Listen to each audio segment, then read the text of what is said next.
తెలుగు కథలు. అందరికీ నమస్కారం. ఈరోజు మనం తెలుసుకోబోతున్న స్టోరీ ఇద్దరు కూతుళ్ళు. ధర్మవరం అనే ఊరిలో రఘురామయ్య కౌసల్య అనే దంపతులు నివసించేవారు.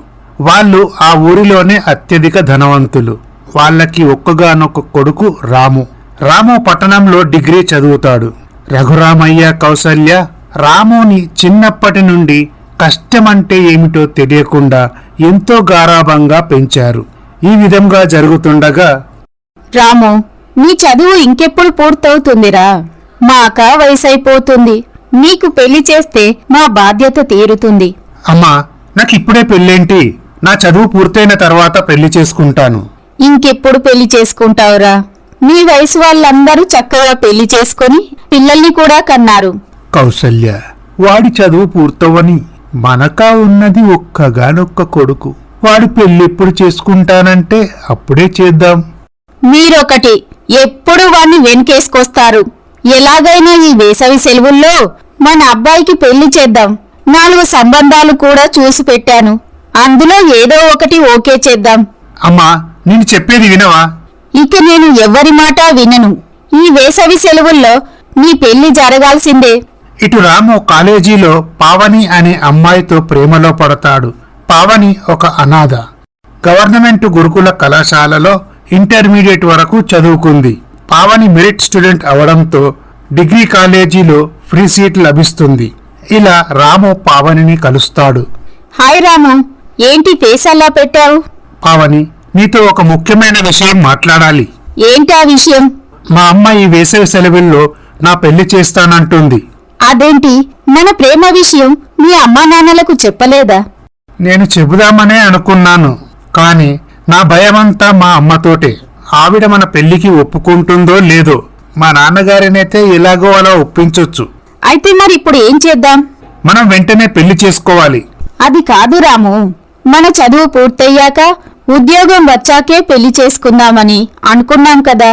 నిజమే, కాని మన ప్రేమ విషయం మా అమ్మకు తెలిస్తే మన పెళ్లికి అస్సలు ఒప్పుకోదు. ఆవిడ తన స్థాయికి తగ్గట్టు కోటీశ్వరురాలైన అమ్మాయిని కోడలుగా చేసుకోవాలని అనుకుంటుంది. కాని మనం తొందరపడి పెళ్లి చేసుకున్నామనుకో, చేతిలో ఉద్యోగం లేక మనం భవిష్యత్తులో మన పిల్లలు కూడా చాలా ఇబ్బందులు పడాల్సి వస్తుంది. రాము, నేనొక అనాథగా పుట్టి ఎన్నో కష్టాలు పడ్డాను. ముందు ముందు మన పిల్లలకు నాలాంటి కష్టం రాకూడదని నా కోరిక. అలా ఎందుకు అనుకుంటావు పావని? ఏమో చెప్పలేం. మా అమ్మ నిన్ను కోడలుగా అంగీకరించిందనుకో, నువ్వు చదువు పూర్తి చేయొచ్చు. అలా అయితే నాకంటే అదృష్టవంతులు ఎవ్వరూ ఉండరు. ఒకవేళ మీ అమ్మగారు మనల్ని ఆదరించకపోతే మనకు కష్టాలు కన్నీళ్లు తప్పవు. నాకీ కష్టాలు చిన్నప్పటి నుండే అలవాటే. కాని చిన్నప్పటి నుండి మీ అమ్మా నాన్నలు నిన్ను కష్టమంటే ఏంటో తెలియకుండా అల్లారు ముద్దుగా పెంచారు. ఫ్రెండ్సు, సరదాలు, పార్టీలు తప్ప నీకు బయటి ప్రపంచం తెలియదు. పావని, కొన్ని రోజులు కష్టంగా అనిపించొచ్చు, తర్వాత అదే అలవాటవుతుంది. నా మీద నీకు నమ్మకం లేదా? అలా అని కాదు. సరే, నీ ఇష్ట ప్రకారమే పెళ్లి చేసుకుందాం. ఇలా ఒకరోజు రాము పావనిని పెళ్లి చేసుకొని తన ఇంటికి తీసుకువెళ్తాడు. రఘురామయ్య కౌసల్య వాళ్ళను చూసి షాక్ అవుతారు. అమ్మా, ఈ అమ్మాయి పేరు పావని, ఒక అనాథ. పాపం, తనకు ఎవరూ లేరు. ఇక నుండి తనకు అత్తామామైనా తల్లిదండ్రులైనా మీరే. మేమిద్దరం ప్రేమించుకున్నాం. మా ప్రేమ విషయం మీకు ముందే చెప్పుదాం అనుకున్నాం.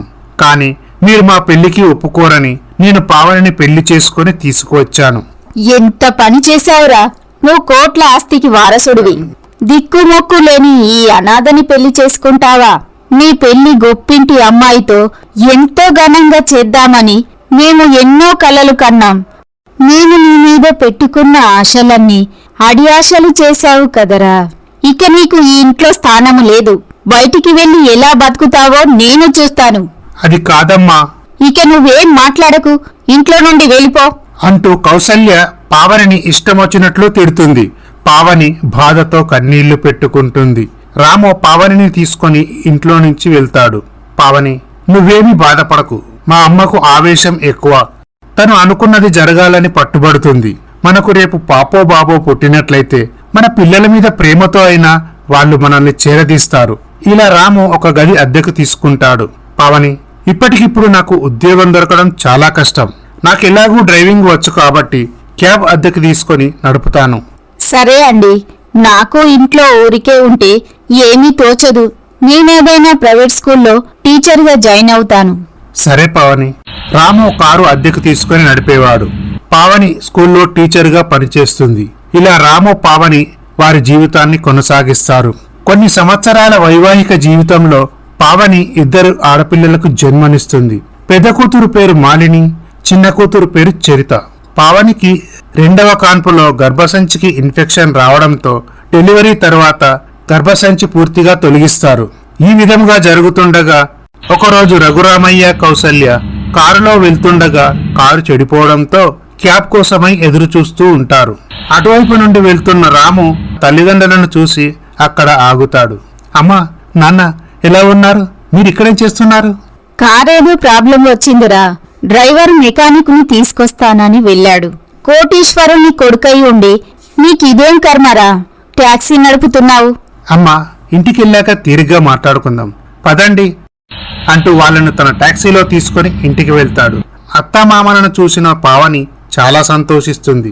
పిల్లలు, నానన్న తాతయ్య వచ్చారు. అప్పుడు పిల్లలు అక్కడికి వస్తారు. అత్తయ్య, నీ ఆరోగ్యం ఎలా ఉంది? బాగానే ఉందమ్మా. అయినా నా ఆరోగ్యం గురించి నీకెందుకు అంటూ కౌసల్య కోడలుపై కోపంగానే ఉంటుంది. కాని పావని మాత్రం అత్తయ్య మమ్మల్ని తీసుకెళ్లడానికి వచ్చింది అని అనుకుంటుంది. అప్పుడు పిల్లలు తాతయ్య దగ్గరికి వస్తారు. నానమ్మ, తాతయ్య ఇంతవరకు మా ఇంటికి రాలేదు. మీరెక్కడున్నారు? అదేం లేదమ్మా, మిమ్మల్ని తీసుకెళ్దామని వచ్చాను. రఘురామయ్య పిల్లలకి చాక్లెట్స్ ఇస్తాడు. చూడమ్మా, మీరు వెళ్ళి ఆడుకోండి. అప్పుడు పిల్లలు అక్కడి నుండి వెళ్తారు. అత్తయ్య గారు, మీరు మొదటిసారి మా ఇంటికి వచ్చారు. భోజనం చేశాకే వెళ్ళాలి. నేను మార్కెట్కు వెళ్లి కూరగాయలు తీసుకొస్తాను అని చెప్పి పావని అక్కడి నుండి వెళ్తుంది. ఏరా రాము, మనకు కోట్ల ఆస్తి ఉంది. కానీ నీకు 2 ఆడపిల్లలే. ఈసారైనా మగపిల్లాడు పుట్టే అవకాశం ఉందా? అమ్మా, పావనికి 2వ కాన్పు సమయంలో గర్భసంచిలో ఇన్ఫెక్షన్ రావడంతో డెలివరీ అయ్యాక గర్భసంచి తీసివేశారు. బాబు, కోట్లాస్తికి నువ్వే వారసుడివి. నీ తదనంతరం మనకు కూడా ఒక వారసుడు ఉండాలి కదరా. పావనిక ఇప్పుడు పిల్లలు పుట్టే అవకాశం లేదు. అయినా నువ్వు దాని గురించి ఎందుకు ఇంతలా కష్టపడుతున్నావు? చిన్నప్పటి నుండి కష్టమంటే ఏమిటో తెలియకుండా పెరిగావు. చూడు బాబు, మీ నాన్నగారు నీ గురించి ఎక్కువ ఆలోచించడం వలన మీ నాన్నగారికి గుండెపోటు వచ్చింది. సమయానికి హాస్పిటల్ తీసుకుపోవడం వల్ల ఆయన బ్రతికాడు. నువ్వు పావన్ని వదిలిపెట్టి వచ్చావనుకో, నీకు పెళ్లి చేస్తాను. నీ తదనంతరం మన వంశానికి ఒక వారసుడు ఉండాలి కదరా. నువ్వు తొందరగా ఈ దరిద్రాన్ని వదిలిపెట్టి వచ్చావనుకో, మహారాజులా బతకొచ్చు. లేదంటే ఆస్తి మొత్తం అనాథాశ్రమానికి రాసి మేము ఆత్మహత్య చేసుకుంటాము. ఇక నువ్వే ఆలోచించుకో. అది కాదమ్మా, నేను చెప్పే విషయం వినండి. ఇప్పటికిప్పుడు వాళ్ళని వదిలిపెట్టి వస్తే వాళ్ళు ఎలా బతుకుతారు? అవునురా, చిన్నప్పటి నుండి కనీ పెంచిన మాకంటే మొన్నొచ్చిన నీ పెళ్ళమే నీకు ఎక్కువైందిరా. మేము ఎలా చేస్తే నీకేంటిరా? నువ్వు నీ పిల్లా పాపలతో ఎదుగు పొదుగు లేని జీవితంతో ఇలా క్యాబ్ నడుపుకుంటూ బతుకు. నిన్ను కన్న తల్లిగా అర్జిస్తున్నానురా. అంతలా కావాలంటే నీ భార్య బిడ్డలకు ఎంతో కొంత ఆస్తి రాసిద్దాం. అమ్మా, జన్మనిచ్చిన తల్లిదండ్రులను కంటతడి పెట్టించేంత మూర్ఖుడిని కాదు. నాకు కొంచెం సమయం ఇవ్వండి. ఈలోపు మీరు ఎటువంటి అగాత్యానికి పాల్పడవద్దు. నేను పావనిని వదిలిపెట్టి మన ఇంటికి వస్తాను. మీరు చెప్పినట్లే వింటాను. ఈ మాటలు విన్న రఘురామయ్య, కౌసల్య సంతోషిస్తారు. సరే బాబు, ఇక మేము వస్తాము అంటూ వాళ్ళు అక్కడి నుండి వెళ్ళిపోతారు. ఇక పావని మార్కెట్ నుండి కూరగాయలు తీసుకొని వస్తుంది. అదేంటండి, అత్తయ్య మావయ్య ఎక్కడికి వెళ్లారు? వాళ్ళు మనని తీసుకెళ్దామని వచ్చారు కదా. అవును పావని, వాళ్ళు మంచి రోజు చూసి కబురు చేస్తామన్నారు. అప్పుడు మనందరం కలిసి మా ఇంటికి వెళ్దాం. అత్తయ్య మామయ్య మొదటిసారి మన ఇంటికి వచ్చారు. కనీసం భోజనం కూడా చేయలేదు. పావని, వాళ్ళకేదో అర్జెంటు పనుందని వెళ్ళిపోయారు. ఈ విధముగా జరుగుతుండగా ఒకరోజు రాము ఇలా అనుకుంటాడు. కోట్ల ఆస్తికి వారసుడైన నేను ఈ క్యాబ్ నడపడమేంటి? నన్ను నా తల్లిదండ్రులు చిన్నప్పటి నుండి ఎంతో ప్రేమగా కష్టం అనేది తెలియకుండా పెంచారు. వాళ్ళ చివరి కోరిక నెరవేర్చడం కొడుకుగా నా బాధ్యత. రాము వాళ్ళ అమ్మా నాన్న వెళ్ళిపోయినప్పటి నుండి పావనితో కావాలనే గొడవ పడుతూ ఉండేవాడు. ఏవండి, మన పెళ్ళైనప్పటి నుండి నన్ను ఒక్క మాట కూడా అనలేదు. అటువంటిది ఈ మధ్య నాతో చీటికి మాటికి గొడవ పడుతూనే ఉన్నారు. నిన్ను పెళ్లి చేసుకొని చాలా పెద్ద తప్పు చేశాను. కోట్లకు వారసుడైన నేను క్యాబ్ నడపాల్సిన కర్మేంటి? అదేంటండి అలా మాట్లాడతారు?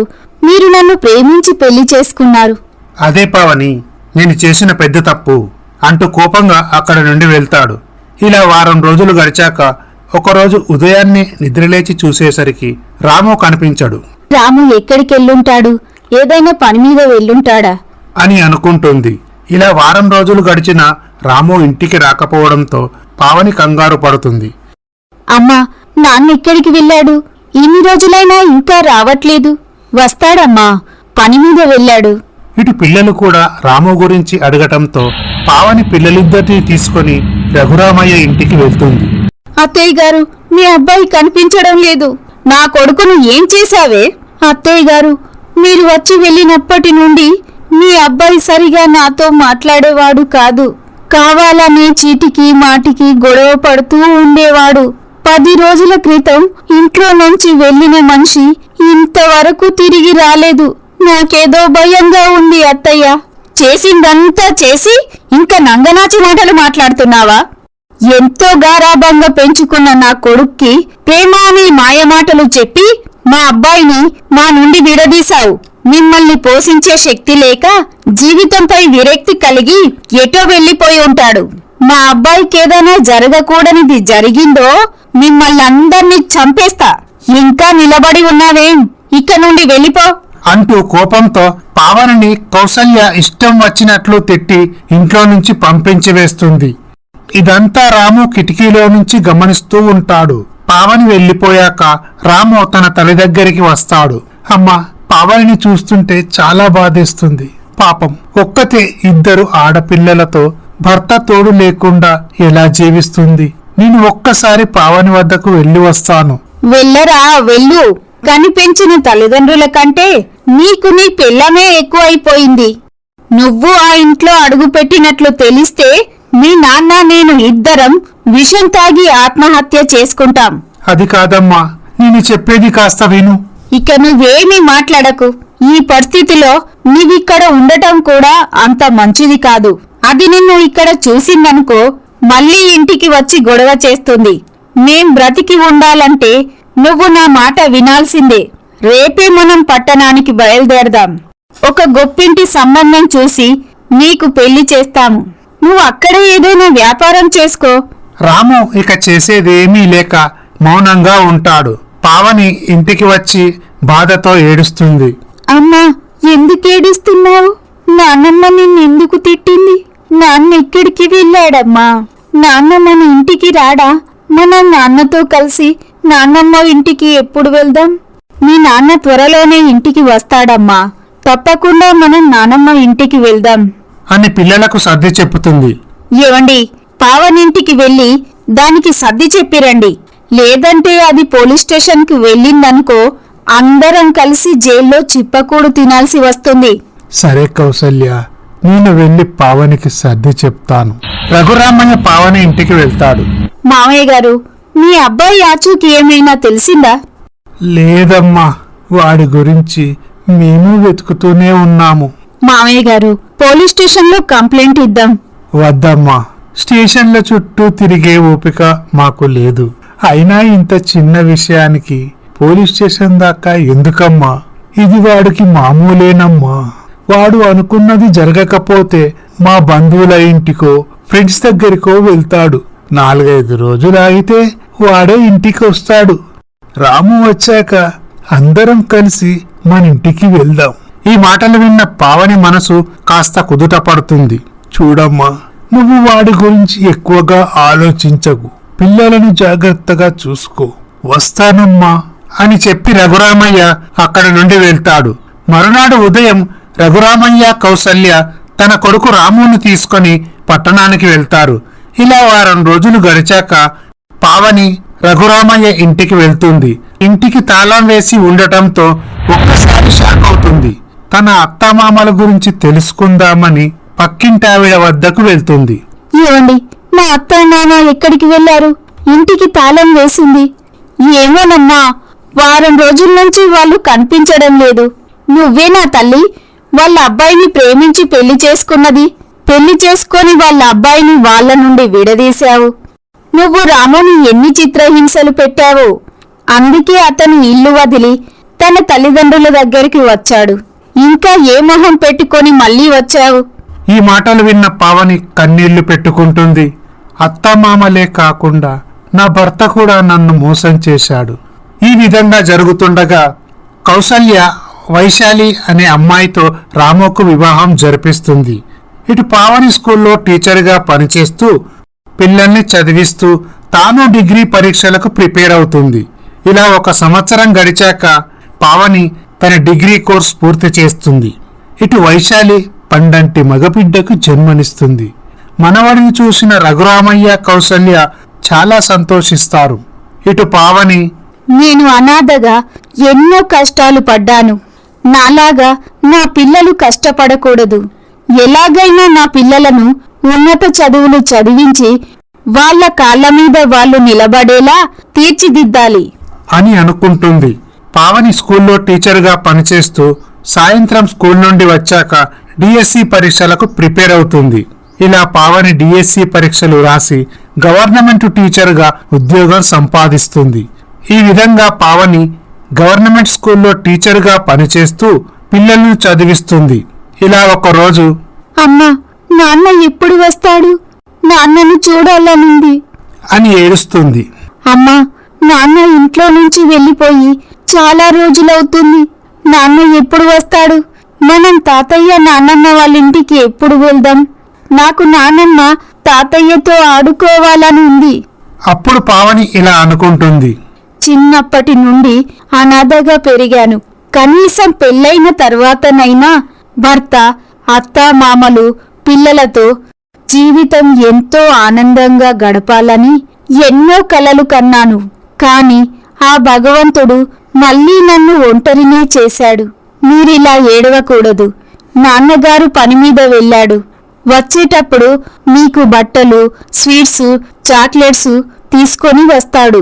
మీరు శ్రద్ధగా చదువుకోవాలి. నాన్న వచ్చాక మనందరం కలిసి తాతయ్య వాళ్ళ ఇంటికి వెళ్దాం అని పావని పిల్లలకు సర్ది చెప్తుంది. ఒకరోజు మాలిని, చరిత స్నేహితులతో కలిసి ఆడుకుంటూ ఉండగా శ్రీను అనే అబ్బాయి అక్కడికి వస్తాడు. మాలిని, మేము సండే మా అమ్మా నాన్నలతో జూకు వెళ్తున్నాము. అక్కడ రకరకాల జంతువులు, పక్షులు ఉంటాయి. అలాగే బోలెడన్ని గేమ్స్ ఉంటాయి. మా నాన్న నాకు ఐస్ క్రీమ్ కూడా కొనిస్తానన్నాడు. సరే, నాకు ట్యూషన్ టైం అయింది, నేను వస్తాను అని చెప్పి శ్రీను అక్కడి నుండి వెళ్తాడు. అప్పుడు చరిత ఇలా అంటుంది. అక్క, నాన్నే ఉండుంటే మనల్ని జూకి తీసుకెళ్లేవాడు. నాకు ఐస్ క్రీమ్ కూడా కొనిపెట్టేవాడు అంటూ చరిత కన్నీళ్లు పెట్టుకుంటుంది. చెల్లి, నాన్న వచ్చాక మనం జూకు వెళ్దాం అంటూ మాలిని చరిత కన్నీళ్లు తుడుస్తుంది. ఈ విధంగా జరుగుతుండగా ఒకరోజు పావని బ్యాంకు పని మీద పట్టణానికి వెళ్తుంది. బ్యాంకులో పని ముగించుకొని తిరిగి వస్తుండగా తన అత్తామామలు రఘురామయ్య, కౌసల్య ఎదురవుతారు. పావనిని చూసిన కౌసల్య, ఇదేంటి ఈ దరిద్రం మళ్ళీ ఎదురైంది? దీనితో గొడవ పడకుండా ఏదో సర్ది చెప్పి పంపించేయాలి అని అనుకుంటుంది. అత్తయ్య, అంత కులాసయేనా? మేమందరం బాగానే ఉన్నామమ్మా. మీ అబ్బాయి ఎలా ఉన్నాడు? అతను కూడా బాగానే ఉన్నాడమ్మా. పావని, నన్ను క్షమించమ్మా. నిన్ను చాలా ఇబ్బంది పెట్టాను. అలా అని నీ మీద నాకు ఎలాంటి ద్వేషము లేదు. ఆ రోజు మీ ఇంటికి వచ్చింది మిమ్మల్నందర్నీ మా ఇంటికి తీసుకువెళ్దామని. నేను మా అబ్బాయితో మాట్లాడాను. మీక 2 ఆడపిల్లలే పుట్టారు. ఆ తరువాతైనా మీకు మగపిల్లాడు పుట్టే అవకాశం ఉందా అని రాముని అడిగాను. మీకు గర్భసంచి తీసేశారు. పిల్లలు పుట్టే అవకాశమే లేదని చెప్పాడు. అప్పుడు మీ గురించి మేము ఎంతో బాధపడ్డాము అంటూ కౌసల్య ముసలి కన్నీరు కారుస్తుంది.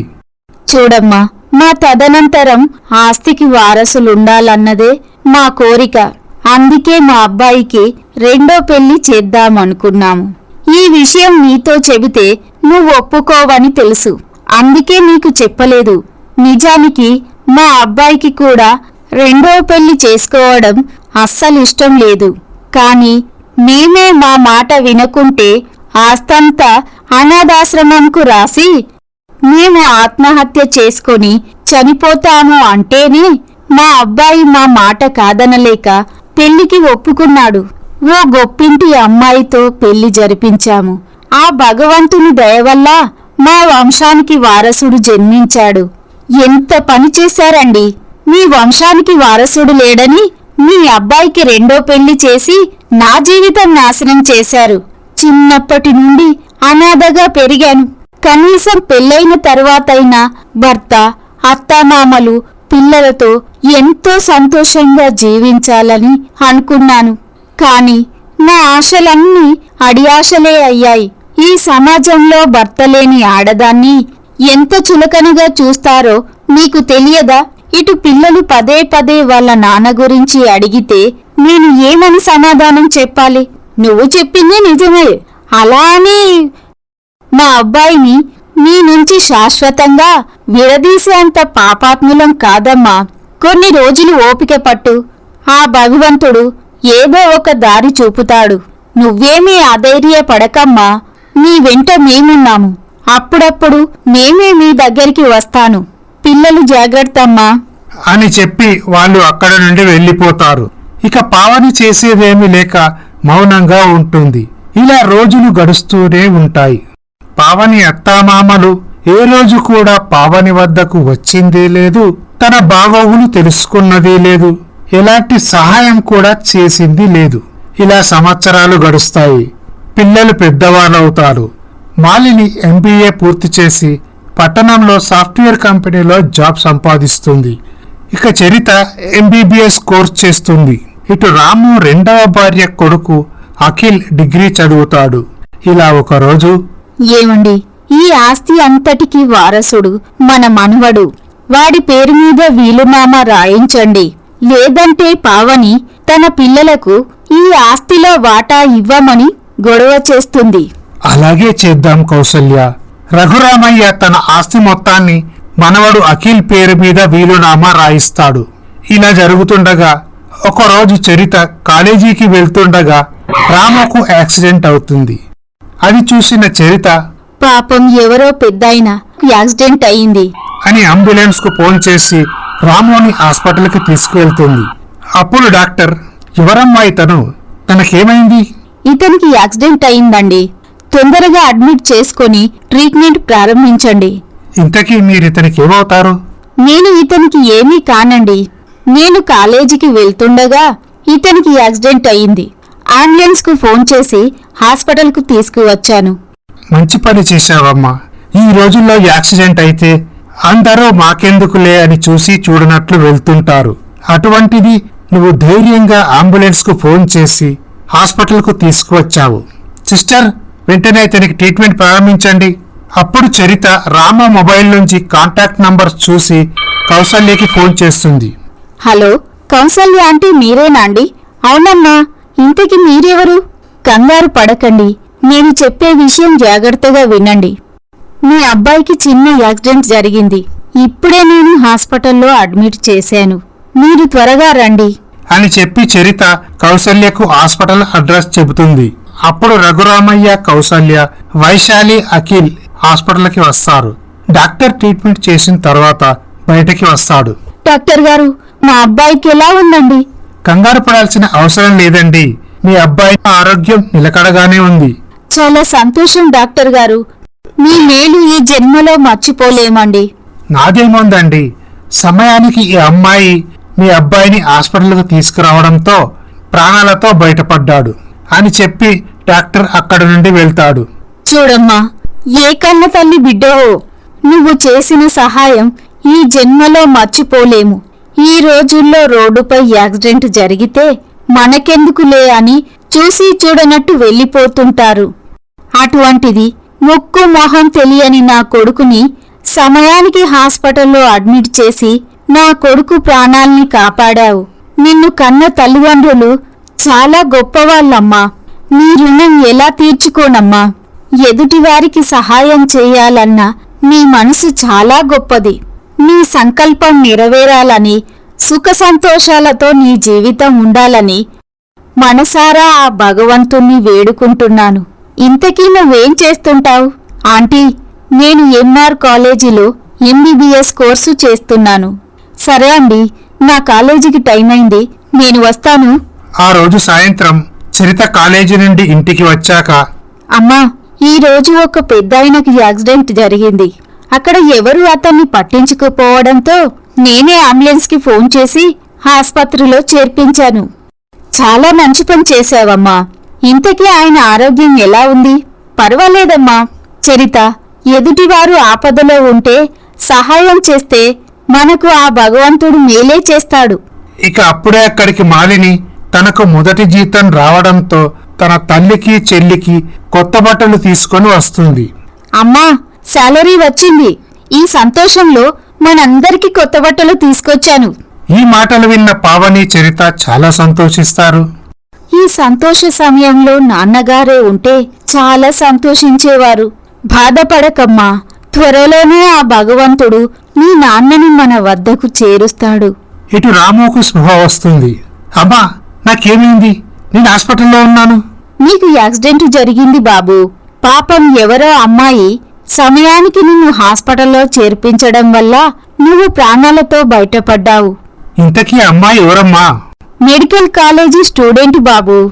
అమ్మా, ఒకసారి ఆ అమ్మాయిని చూడాలనుంది, ఇక్కడికి తీసుకురండి. అప్పుడు కౌసల్య తన కొడుకు మాట కాదనలేక కాలేజీకి వెళ్తుంది. ఒక స్టూడెంట్ని కలిసి ఇలా అడుగుతుంది. చూడమ్మా, ఇక్కడ చరిత అనే అమ్మాయి చదువుకుంటుంది. తన గురించి నీకేమైనా తెలుసా? ఆంటీ, చరిత 3rd ఇయర్ స్టూడెంట్. ఇప్పుడు కాలేజీకి వస్తుంది. కాసేపు వెయిట్ చేయండి. చరిత అప్పుడే కాలేజీకి వస్తుంది. ఆంటీ, మీరేంటి ఇక్కడ? ఇంతకీ అంకుల్ ఆరోగ్యం ఎలా ఉంది? పర్వాలేదమ్మా, మా అబ్బాయి నిన్ను చూడాలనుకుంటున్నాడు. సరే ఆంటీ, నేను క్లాసులు పూర్తయ్యాక హాస్పిటల్కి వస్తాను. ఆ రోజు క్లాసులు పూర్తయ్యాక సాయంత్రం చరిత హాస్పిటల్కి వెళ్తుంది. చూడమ్మా, నీ పేరేంటి? మీ అమ్మా నాన్న ఏం చేస్తుంటారు? నా పేరు చరితండి. మాది పక్కూరండి. మా అమ్మ గవర్నమెంట్ స్కూల్లో టీచర్గా పనిచేస్తుంది. అప్పుడు రాము ఇలా అనుకుంటాడు, నిజంగానే ఈ అమ్మాయిని కన్న తల్లిదండ్రులు చాలా అదృష్టవంతులు. చాలా థ్యాంక్స్ అమ్మా. రోడ్డు మీద యాక్సిడెంట్ అయి పడి ఉన్న నన్ను ఎవరూ పట్టించుకోలేదు. నువ్వు ధైర్యంగా అంబులెన్స్కు ఫోన్ చేసి నన్ను హాస్పిటల్లో చేర్పించి నా ప్రాణాలు కాపాడావు. అయ్యో అంకుల్, మీరు నాకు థ్యాంక్స్ చెప్పడం ఏంటి? ఎదుటివారు ఆపదలో ఉంటే ఆదుకోవడం మానవ ధర్మం. ఇప్పుడు మీ ఆరోగ్యం ఎలా ఉంది? ఇలా చరిత వారితో కాసేపు మాట్లాడుతుంది.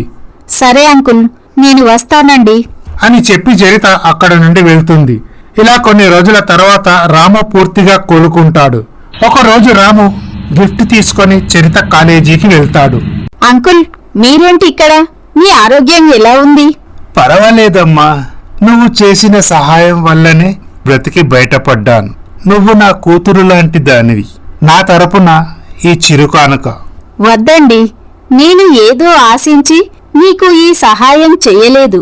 సాటి మనిషిగా నా కర్తవ్యం నేను నెరవేర్చాను. నేను మీకు చేసిన సహాయం గురించి మా అమ్మతో చెబితే చాలా సంతోషించారు. అది చాలు నాకు. నాకు ఈ కానుకలు వద్దండి. అలా అనకమ్మా, నువ్వు చేసిన సహాయానికి నేను వెలకట్టలేను. దయచేసి నా మాట కాదనలేక ఈ కానుక తీసుకో. అప్పుడు రాము మాటలు కాదనలేక చరిత ఆ కానుక తీసుకుంటుంది. చూడమ్మా, నీకేదైనా అవసరం వస్తే నేనున్నానని మర్చిపోకు. నేను అప్పుడప్పుడు వచ్చి నిన్ను కలుస్తాను. శ్రద్ధగా చదువుకో. ఆరోగ్యం జాగ్రత్తమ్మా అని చెప్పి రాము అక్కడ నుండి వెళ్తాడు. ఆ రోజు సాయంత్రం చరిత ఇంటికి వెళ్ళాక, అమ్మా, నేను నీకో విషయం చెప్పాలి. మీరు కోపగించుకోవద్దు. సరే అమ్మా, చెప్పు. నేను మొన్న ఒక అంకుల్ని యాక్సిడెంట్లో కాపాడాను చూడు. అతను పూర్తిగా కోలుకున్నాడు. ఈ రోజు అతను మా కాలేజీకి వచ్చి ఈ కానుక తీసుకోమని నన్ను చాలా బలవంత పెట్టాడు. నేను అతని మాట కాదనలేక ఆ కానుక తీసుకున్నాను. ఇంతకీ ఏంటమ్మా ఆ కానుక? అప్పుడు చరిత ఆ బాక్స్ ఓపెన్ చేసి చూస్తుంది. అందులో ఒక నెక్లెస్ ఉంటుంది. ఈ నెక్లెస్ చాలా ఖరీదైందమ్మా. నేను అంకుల్కి వద్దని చెప్పాను, కానీ అతను బలవంతం చేయడంతో తీసుకున్నాను. నన్ను క్షమించమ్మా. సరే అమ్మా, ఉండని, బీర్వాలో పెట్టు. ఇలా ఒకరోజు వైశాలికి రాము చొక్కా జేబులో ఒక ఖరీదైన నెక్లెస్ కొనుగోలు చేసిన రసీదు దొరుకుతుంది. ఏవండి, మీరు మొన్న నగల షాపులో ఏదైనా నెక్లెస్ ఖరీదు చేశారా? అబ్బే, నేనేం జ్యువెలరీ కొనలేదు. అయితే మీ జేబులో ఈ రిసిప్ట్ ఏంటండి?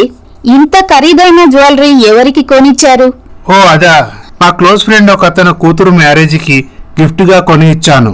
అయినా మీరు మీ ఫ్రెండ్ కూతురు మ్యారేజ్ ఉందని నాకెప్పుడూ చెప్పలేదే. చెబితే నేను వచ్చేదాన్ని కదా.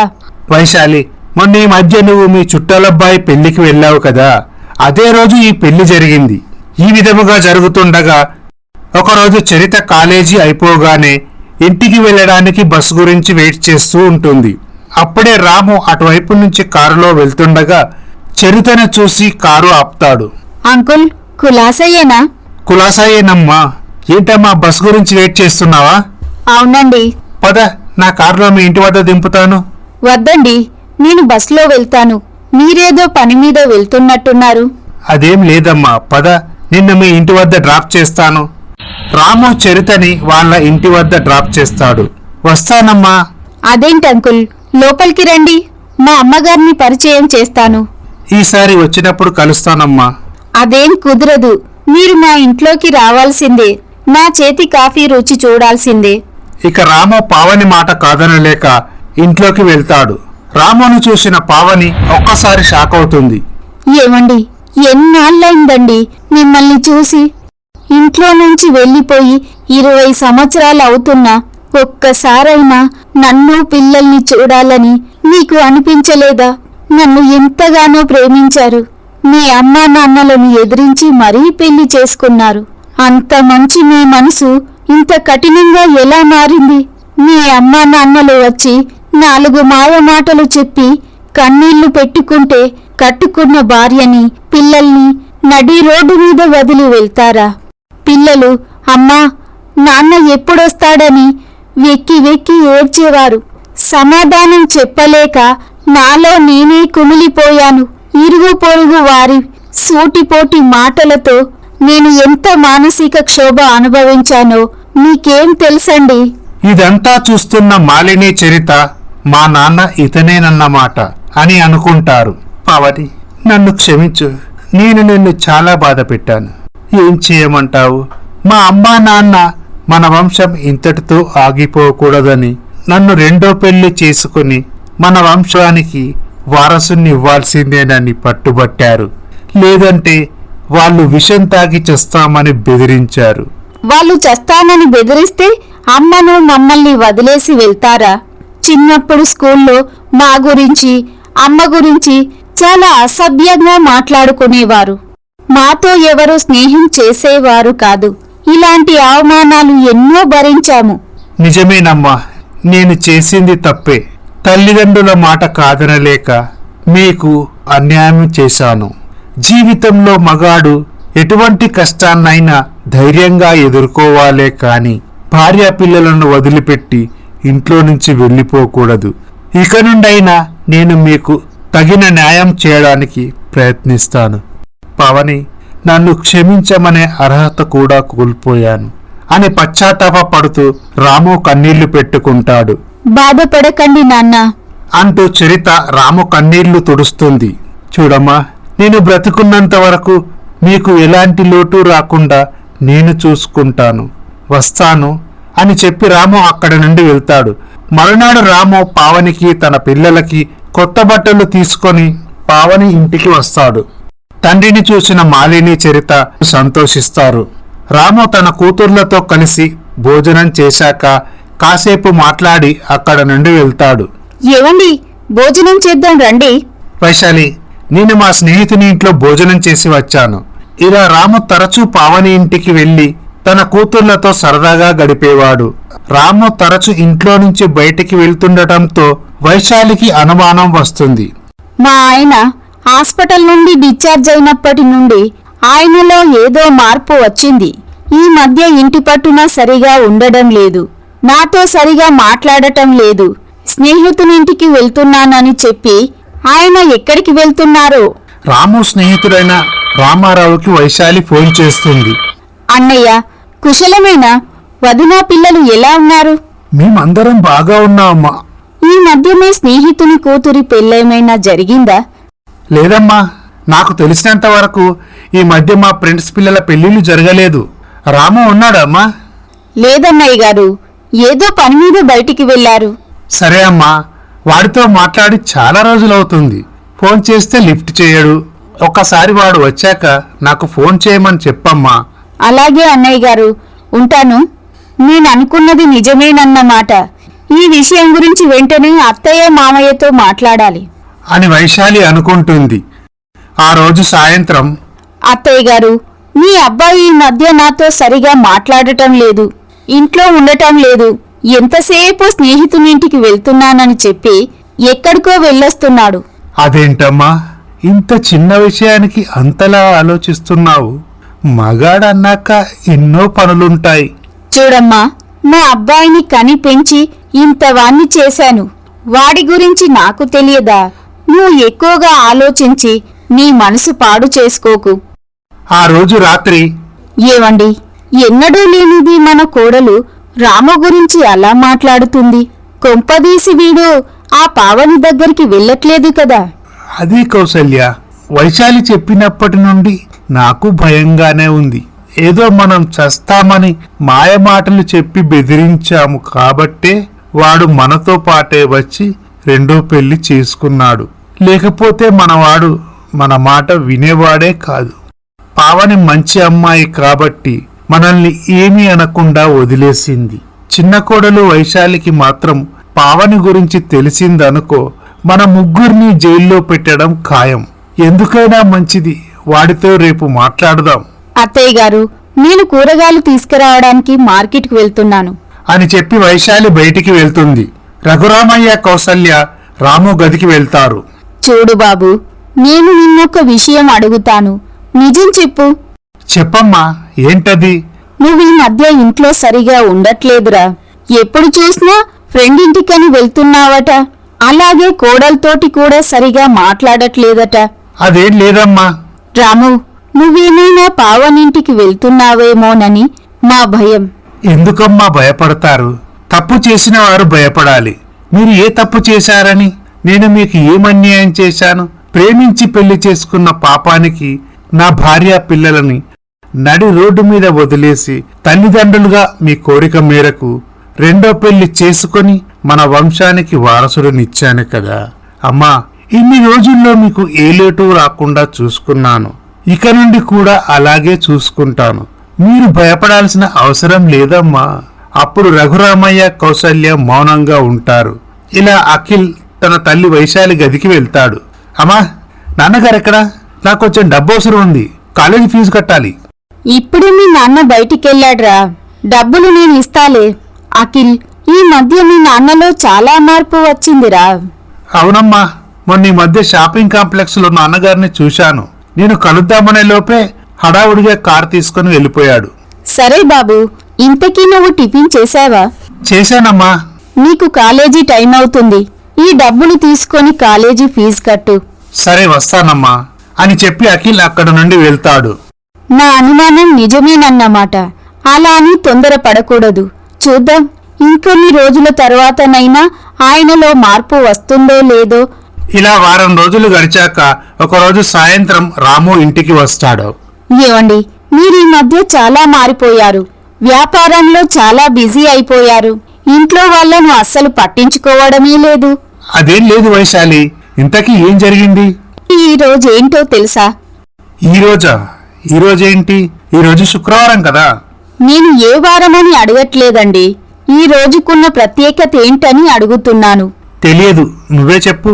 ఈ రోజు మన పెళ్లి రోజండి. సారీ వైశాలి, నేను ఆ విషయమే మర్చిపోయాను. ఎలా గుర్తుంటుందిలేండి, మీరు మునుపటిలాగా లేరు కదా. ఒకప్పుడు పెళ్లి రోజు వచ్చిందంటే నాకిష్టమైన బట్టలు, జ్యువెలరీ కొనిచ్చేవారు. ఆ రోజంతా నాతోటే గడిపేవారు. సాయంత్రం బయటికి వెళ్లి డిన్నర్ చేసి సరదాగా సినిమా చూసి వచ్చేవాళ్ళం.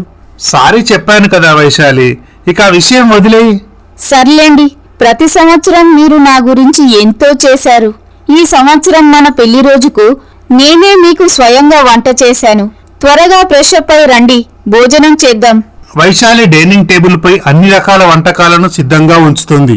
రాము ఫ్రెష్ అప్ అయి వచ్చాక ఇద్దరు కలిసి మాట్లాడుకుంటూ భోజనం చేస్తారు. భోజనం చేశాక, వైశాలి, ఈరోజు వంటలన్నీ అదరగొట్టేశావు. చాలా రోజుల తర్వాత కడుపు నిండా భోజనం చేశాను. ఏమండి, మిమ్మల్ని ఒక విషయం అడుగుతాను, నిజం చెప్పండి. అదేంటి వైశాలి, ఎన్నడూ లేనిది ఈరోజు కొత్తగా మాట్లాడుతున్నావు? మీరీ మధ్య కొత్త కొత్త అలవాట్లు, కొత్త కొత్త పద్ధతులు పాటిస్తున్నారు కదా.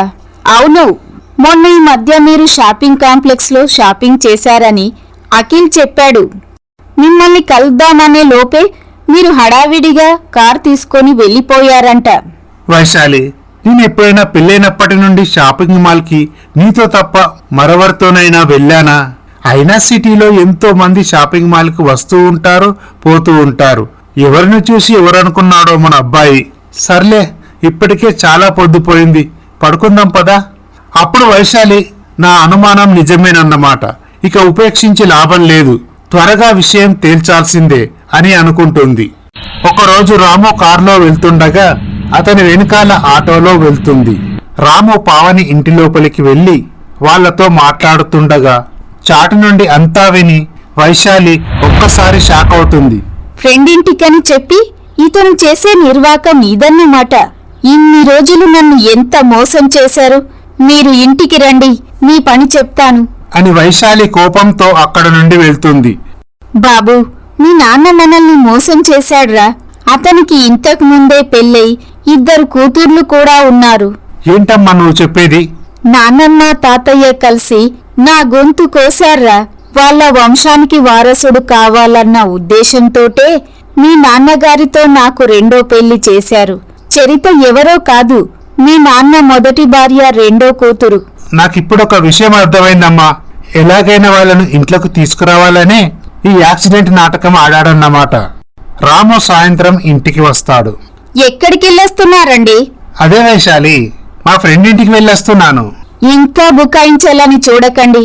మీరు ఎక్కడికి వెళ్లారో, ఎవరితో మాట్లాడారో నేనంతా చూశాను. ప్రేమించి పెళ్లి చేసుకొని 2 ఆడపిల్లలు పుట్టాక ఇక ఆవిడకు పిల్లలు పుట్టరని వాళ్లను నడువీధిలో వదిలేసి మీ వంశానికో వారసుడి కోసం నన్ను మోసం చేసి పెళ్లి చేసుకున్నారు. అక్క చాలా మంచిది కాబట్టి మిమ్మల్ని ఏమీ అనలేదు. అదే నేనైతే మిమ్మల్ని పోలీసులకు పట్టించి మీకు శిక్ష పడేలా చేసేదాన్ని. అప్పుడు అఖిల్ కోపంతో రాముపై చేయి చేసుకుంటాడు. అఖిల్, ఏంట్రా నాన్నపై చేసుకుంటావా?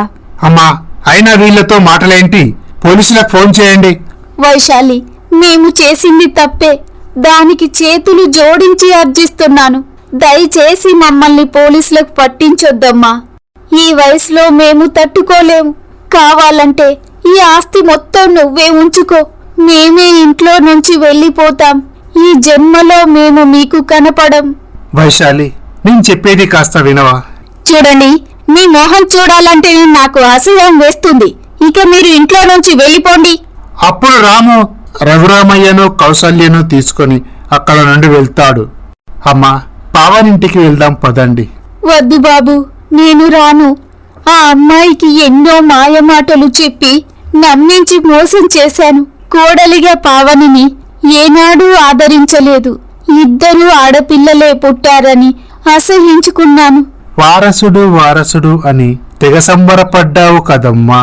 చివరికి ఆ వారసుడే మనల్ని ఇంట్లో నుంచి బయటికి గెంటేశాడు. అందుకే అంటారు, కర్మ ఎవరినీ వదిలిపెట్టదని. ఒకప్పుడు భగవంతుడు మనం చేసిన పాపాలకు శిక్ష మరో జన్మలోనో లేదా పిల్లలకో వేసేవాడు. కానీ ఇప్పుడు ఏ జన్మలో చేసిన పాపాలకు ఆ జన్మలోనే శిక్ష వేస్తున్నాడు. చూడమా, జరిగిందేదో జరిగిపోయింది. ఇక అవన్నీ అనుకోని బాధపడితే ఏం లాభం? మీరు సందేహించకండి, పావని ఇంటికి వెళ్దాం అని రాము తన తల్లిదండ్రులను తీసుకొని పావని ఇంటికి వెళ్తాడు. అమ్మా పావని, నన్ను క్షమించమ్మా. నిన్ను నీ పిల్లల్ని చాలా ఇబ్బంది పెట్టాను. డబ్బుందన్న అహంకారంతో అబ్బాయికి 2వ పెళ్లి చేసి చాలా పెద్ద తప్పు చేశాను. చివరికి నా మనవాడే మమ్మల్ని ఇంట్లో నుంచి బయటికి గెంటేశాడు. పెళ్ళైన భార్యాభర్తలకు తమకు మహాలక్ష్మి లాంటి కూతురు కలగాలని, అలాగే వంశాన్ని ఉద్ధరించే వారసుడు జన్మించాలని ఆశ ఉంటుంది. అందులో తప్పులేదు. కాని మీరేం చేశారు? నాకు 2 ఆడపిల్లలే పుట్టారని, ఇక నాకు సంతానం కలగదని, నన్ను నా పిల్లల్ని నడి రోడ్డు మీద వదిలేసి నీ కొడుకును తీసుకొని వెళ్ళిపోయావు. నీకు వారసుడు కలగాలన్న కోరిక ప్రకారం నీ కొడుక్కు 2వ పెళ్లి చేసి నీ కోరిక నెరవేర్చుకున్నావు. కాని పైన ఆ భగవంతుడు అన్నీ గమనిస్తూనే ఉన్నాడు. మనం చేసిన పాపాలన్నింటికీ శిక్ష అనుభవించక తప్పదు. మీ తప్పు మీరు తెలుసుకున్నారు. పశ్చాత్తాపానికి మించిన ప్రాయశ్చిత్తం లేదు. ఇక మీరు జరిగిన విషయాలన్నీ మర్చిపోండి. ఇటు మాలిని చరిత నానమ్మ తాతయ్యలను చూసి చాలా సంతోషిస్తారు. ఇలా రాము తన భార్య పిల్లలు అమ్మా నాన్నలతో కలిసి ఎంతో సంతోషంగా తన జీవితాన్ని కొనసాగిస్తాడు. ఇలా ఈ కథ సుఖాంతమవుతుంది. ఈ స్టోరీ కనుక మీకు నచ్చినట్లయితే మా ఛానల్ని సబ్స్క్రైబ్ చేసుకోండి, లైక్ చేయండి, షేర్ చేయండి, కమెంట్ చేయండి. Thank you for watching.